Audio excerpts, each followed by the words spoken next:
Hello everybody, 6-Speed Dakota here, and if it looks like we're not in the garage, that's because we're not. We're actually in my bedroom right now. Pardon the big disgusting mess, but today we're rekeying a 2004 Ford Focus lock tumbler. This is quite a common problem for Fords of early to mid 2000s vintage, and we're just going to run through the steps on how to do it. So, put you guys right down right here. So, what you get in this kit that you buy directly from Ford is you get a little tube of grease and you get a bag labeled 1, 2, 3, 4, and 5. And then in these bags come these little wafers. You can see the one on it right there. Now, the whole idea also comes with the lock tumbler itself, the little key slot you see on the outside, the inside portion of it that allows this guy to turn inside here. You get a retaining clip, you get the outer crush ring thingy, and what you'll need are 2 keys and a basic set of hand tools and a T20 Torx bit. Now, what I've done is I've already found the order of this key. So, meaning that, now there's several different methods. I'm going to set this down on the box here. Oops, stay. Now, you can get a key measure, you can get the actual key code, but what I like to do is I just guess a random wafer here. I'm going to take it and I'm going to put it right in the very end slot. Now you see right here where this little hole is, that's the side you want to put it on to start with. With this little clip part here pointing up towards this hole. So when you drop it in, it should just drop right in and you'll see it stick below the bottom. Now take your key, insert it into the cylinder. Now you see it falls out the bottom, but that's okay, because when you turn it right side up, it is perfectly flush with the end of that. And you do that for all 8 positions. Wait, 8? Nope, 7 positions, sorry, I lied. So now once you've found all of them, you're going to take your little itty bitty springs here.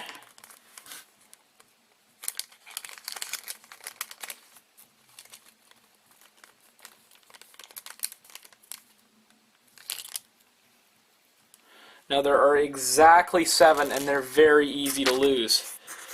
So first thing we're going to do is we're going to take this little grease tube. We're going to apply a dab of grease to each of these points to quote-unquote glue the springs and the tumblers in place. Now, they alternate, so the even ones are on the one side, the odd ones are on the other.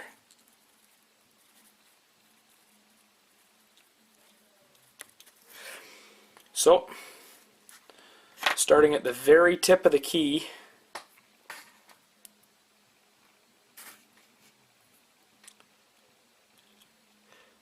you're going to put the first spring in.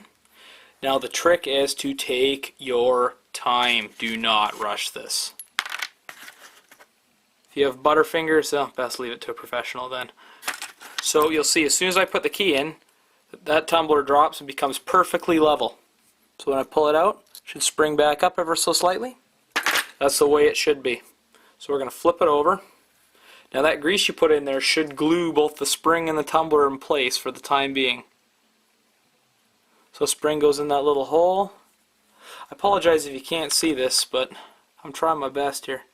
I've actually ordered the wafers in their correct order. So then we'll flip it over again. I'm going to do the next one. So put this little bitty spring in there. Oops, that's on the other side. There we go. I'm being oh so careful not to drop anything. Especially in my room. The reason I got this little cardboard box lid here is to prevent from losing anything. So we got that one in. that one in. Gonna flip it over. We're going to put the next one in.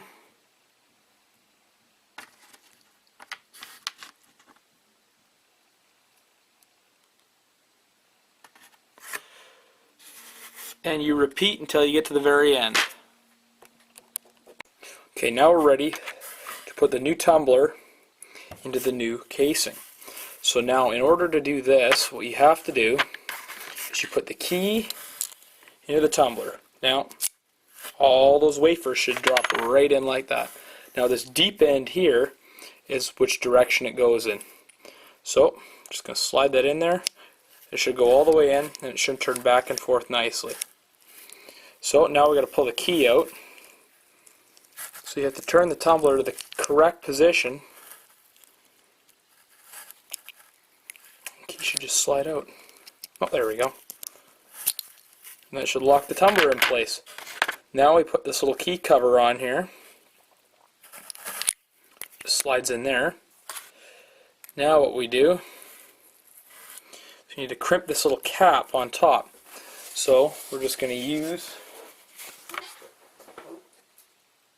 a pair of pliers.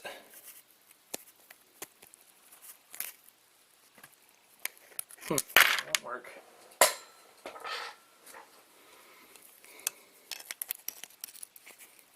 There we go. It's a good pair of channel lock pliers. Get right on the end. Oops. Crimp that bad boy down like that. There we go. There's the one end.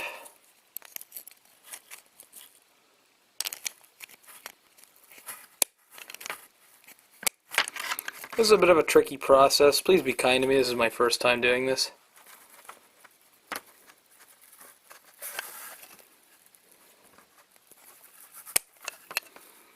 Will work well also as a screwdriver and a hammer. So basically you're just trying to fold that edge over. Okay, there we go. I got the edge crimped over just like that. So now I got to put this obnoxious retaining clip on the end. Now you could try a screwdriver. I happen to have a set of pliers for these that probably will end up with me swearing once or twice, but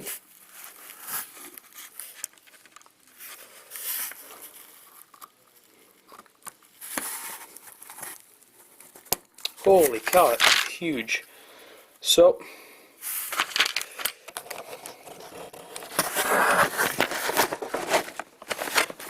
here's basically what I'm trying to do.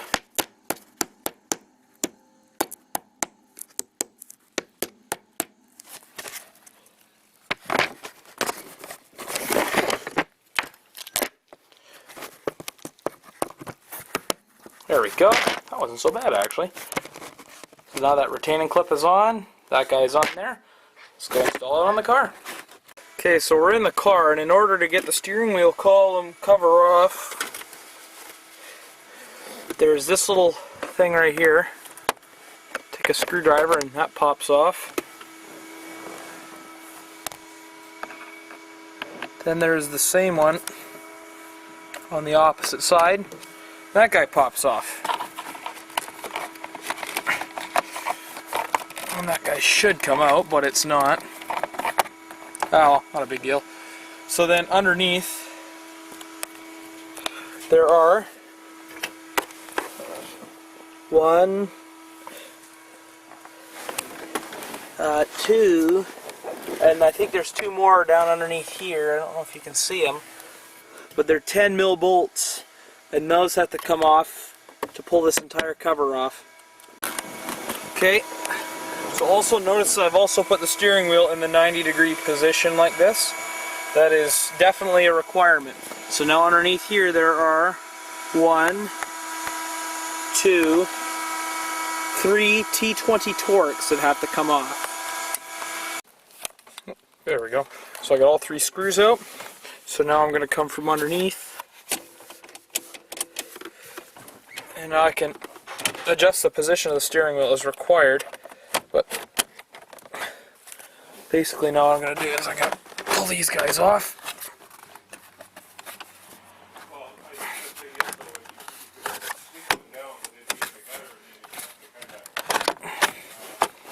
we go. Just gotta muscle that cover out. There we go. So now is the tricky part. See that little hole right there? If I can get a view on it. This is why we turn the steering wheel to the side. That little hole there is what we got to get into with a screwdriver or something like that. So first thing we're going to do, you see the reason why we're changing the switch. So you turn the key to the first accessory position. We're going to take a pick or something. No, that's too big. I'm going to try a center punch in there actually.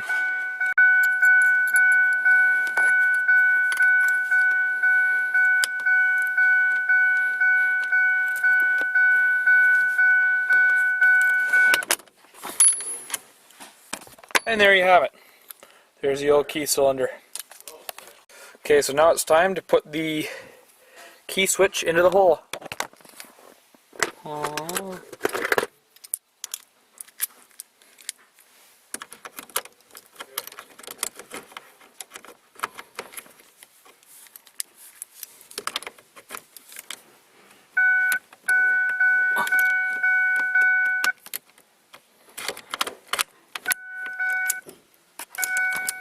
There we go.